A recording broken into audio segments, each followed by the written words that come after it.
selamat siang. Di sini saya John Calvin dengan NIM 2023081047. Jadi saya di sini akan menjelaskan laporan dari perancangan sistem informasi kendali perangkat rumah pintar berbasis IoT.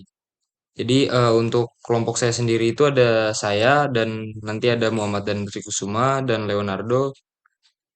Oke, kita next. Di sini untuk daftar isi itu kita ada bab satu pendahuluan, lalu bab 2 itu ada landasan teori, bab 3 ada metodologi penelitian, dan bab 4 itu hasil dan pembahasan, dan yang terakhir itu ada kesimpulan dan saran.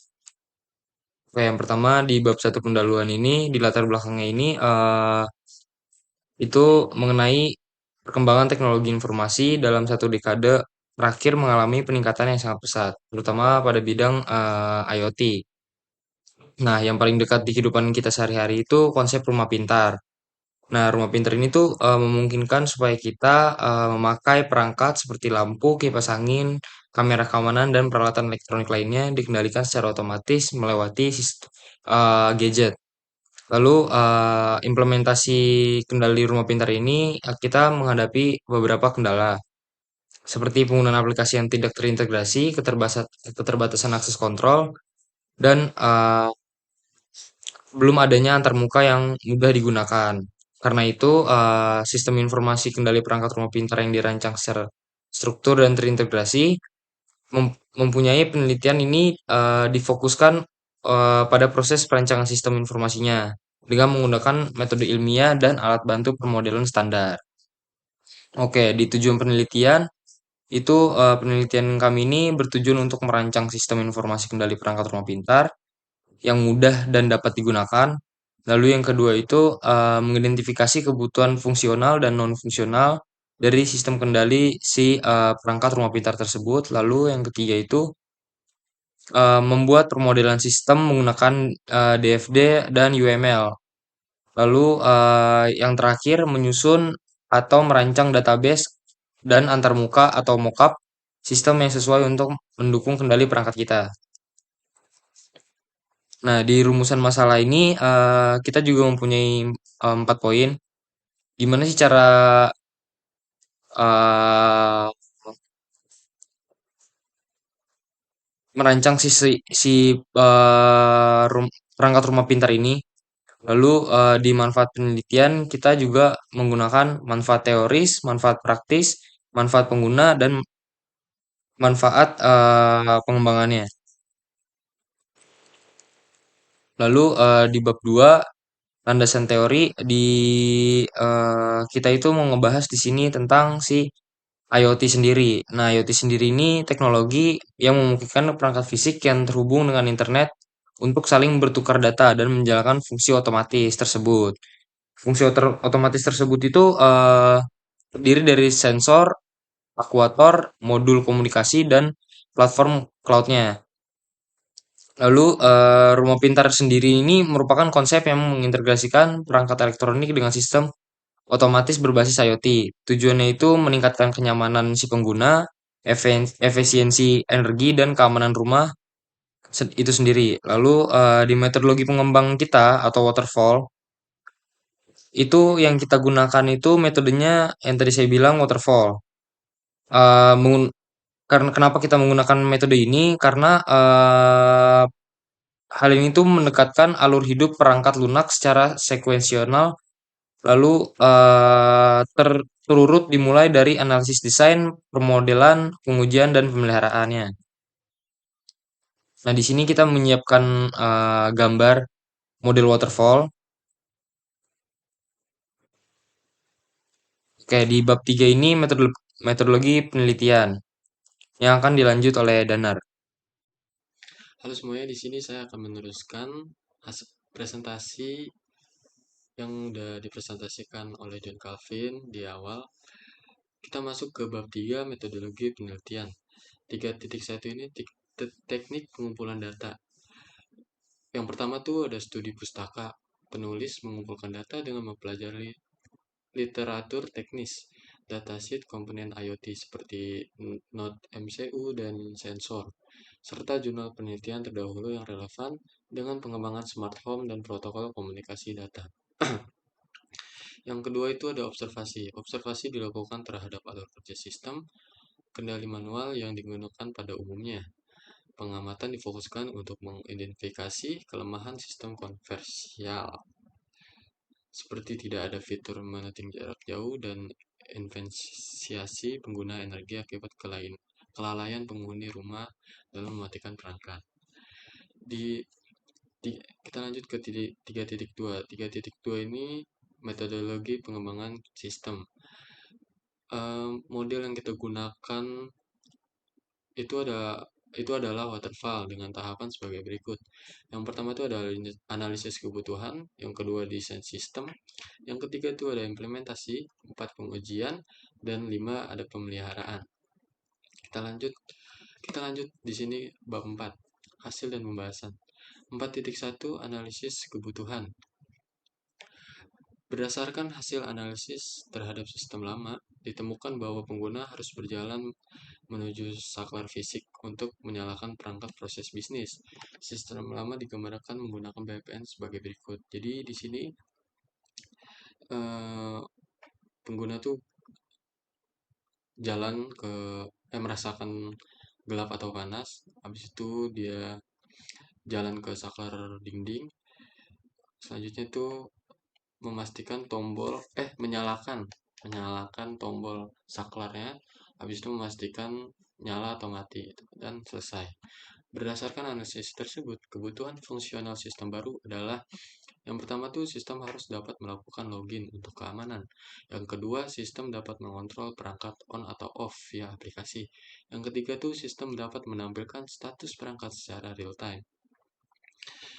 4.2 ini perancangan sistem. Perancangan sistem dilakukan menggunakan metode terstruktur, DFT dan UML. Eh, 4.2.1 data flow diagram DFD level 0. Konteks diagram. Di bawah ini menggambarkan interaksi global antar pengguna, sistem, smart home, dan perangkat fisik.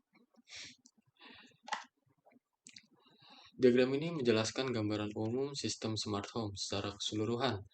Di sini terlihat bahwa pengguna memberikan perintah ke sistem, seperti login atau kontrol perangkat.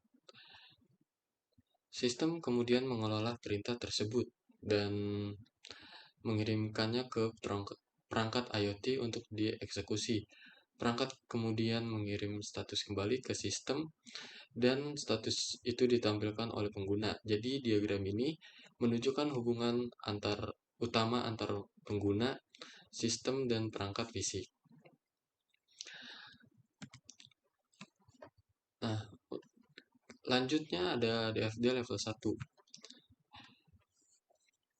Diagram ini menjelaskan proses-proses di dalam sistem secara lebih detail. Prosesnya dibagi menjadi 3, yaitu proses login, proses kontrol perangkat, dan proses monitoring. Setiap proses berhubungan dengan data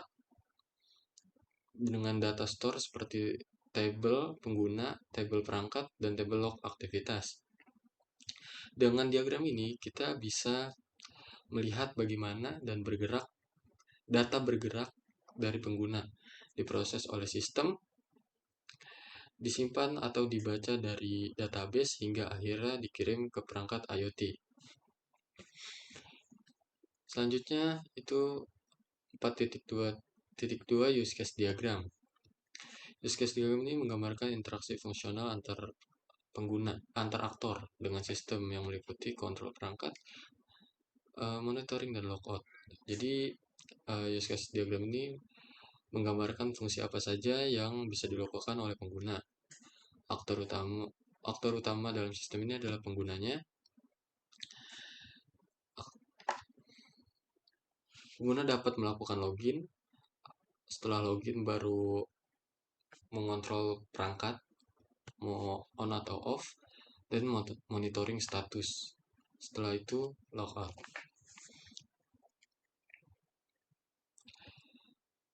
Selanjutnya ada activity diagram.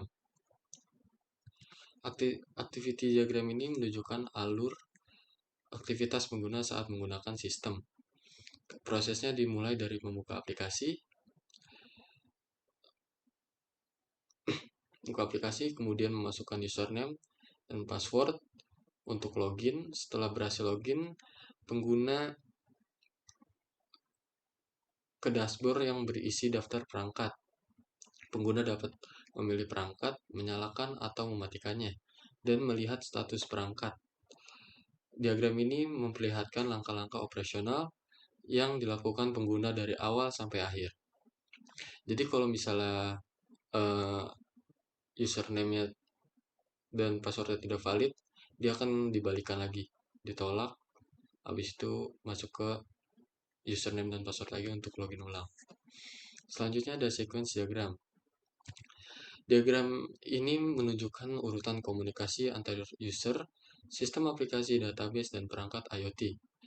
Contohnya pada proses login, pengguna mengirimkan data login ke sistem, lalu sistem mengecek data tersebut ke database, database mengembalikan hasil validasi, dan jika berhasil, pengguna masuk ke dashboard.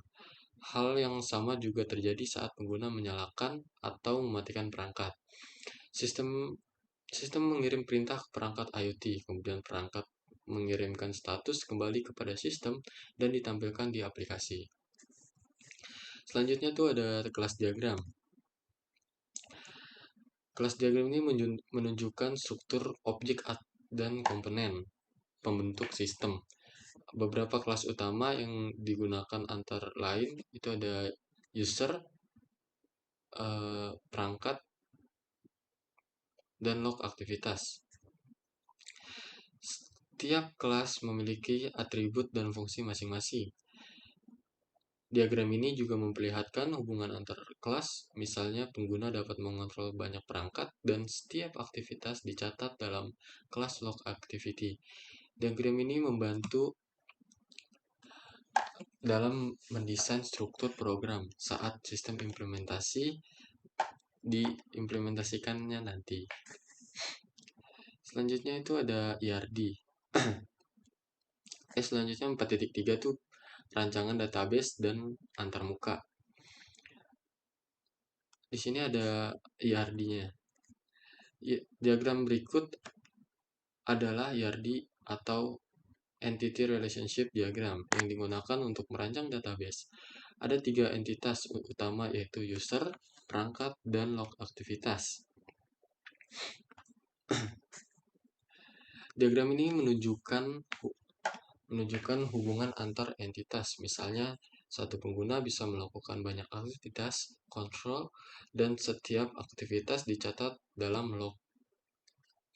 Dengan ARD ini, struktur penyimpanan data menjadi jelas dan siap untuk diimplementasikan ke dalam database. Di 4.3.2 ini ada mockup aplikasi. Berikut adalah rancangan antarmukanya untuk halaman dashboard kendali perangkat yang akan dilakukan oleh pengguna. Jadi setelah login tuh akan muncul aplikasinya seperti ini. Menunjukkan tampilan buka. Jadi di aplikasi ini pengguna tuh bisa melihat monitoring lingkungan kayak suhu ruangan atau kelembapan dan kontrol perangkat. Jadi kayak lampu utama, lampu tidur, kipas angin, dan smart lock. Di sini juga ada home, log aktivitas, dan profil. Bab 5 ini kesimpulan dan saran. Kesimpulannya, berdasarkan hasil perancangan dan pembahasan, dapat disimpulkan bahwa pertama tuh perancangan sistem informasi kendali rumah pintar telah berhasil dilakukan, menghasilkan sistem yang mampu mengintegrasikan kontrol perangkat dalam satu aplikasi. Yang kedua tuh ada kebutuhan fungsional utama. Sistem meliputi fitur login, kontrol perangkat, jarak jauh, dan monitoring status secara real time. Nomor 3 itu ada pemodelan sistem menggunakan DFD dan UML telah menghasilkan rancangan alur, data, dan perilaku sistem yang jelas dan terstruktur. Yang keempat itu ada rancangan database antarmuka mockup. Mockupnya telah disusun untuk mendukung kemudahan pengguna dan pengelolaan data yang efisien. 5.2 ini saran. Yang pertama itu pengembangan selanjutnya. pengembangan selanjutnya disarankan untuk menambahkan fitur perintah suara agar lebih interaktif. Yang kedua tuh sistem keamanan dapat ditingkatkan dengan menambahkan autentikasi biometrik. Yang ketiga itu ada perlu dilakukan tahap implementasi, coding dan pengujian perangkat keras secara langsung di lingkungan nyata. Mungkin sekian dari saya. Terima kasih.